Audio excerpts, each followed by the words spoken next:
Hi, this is Harold Allman from linguaxdeo.com.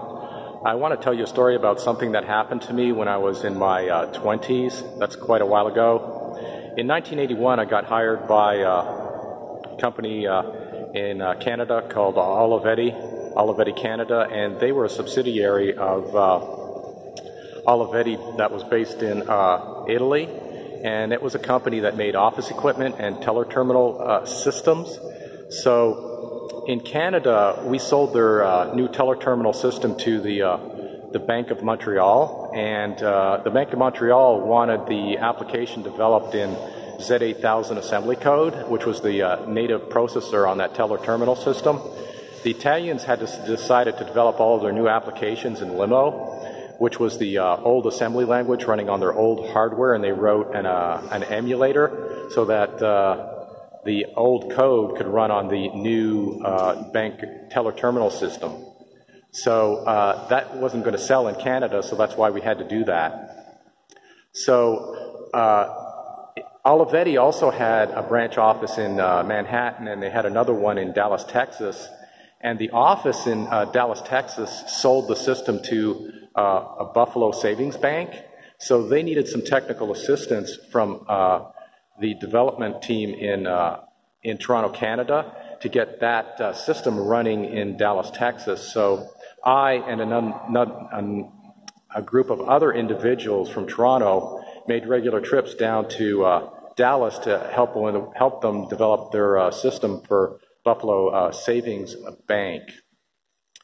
Well, when I was going to the Dallas office, it was located at 5615 High Point Drive, I think, and that's diagonally across from the Boy Scouts of America building.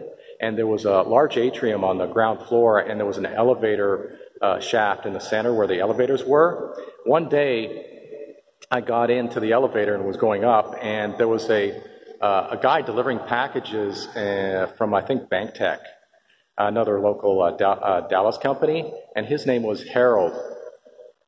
And Harold had on like a vest that he wore for sport, and he said to me, "Have a good one." And I said, "Huh?" And he said, "Have a good one." And I said, "Huh?" And then he finally said, "Have a good day." And it was like, oh, okay, I get it. Have a good one is just a shortened form for have a good day. So I never thought much about that. So we went ahead and developed the application for a Gold Dome Savings Bank, and I eventually got transferred from Toronto, Canada to Dallas, Texas, and became a full-time employee. Now, back then, there was no internet, so I was watching a lot of TV, and I was watching the news one time, and then an unfortunate event happened a couple of years later, maybe 1985, 1986, I'm not sure exactly when. I was watching the news, and there was a report that Harold had been killed. And apparently what happened is Harold picked up a hitchhiker, and that hitchhiker, I think, shot Harold with probably a shotgun. I'm not 100% sure about that. And Harold died. So that really made me depressed.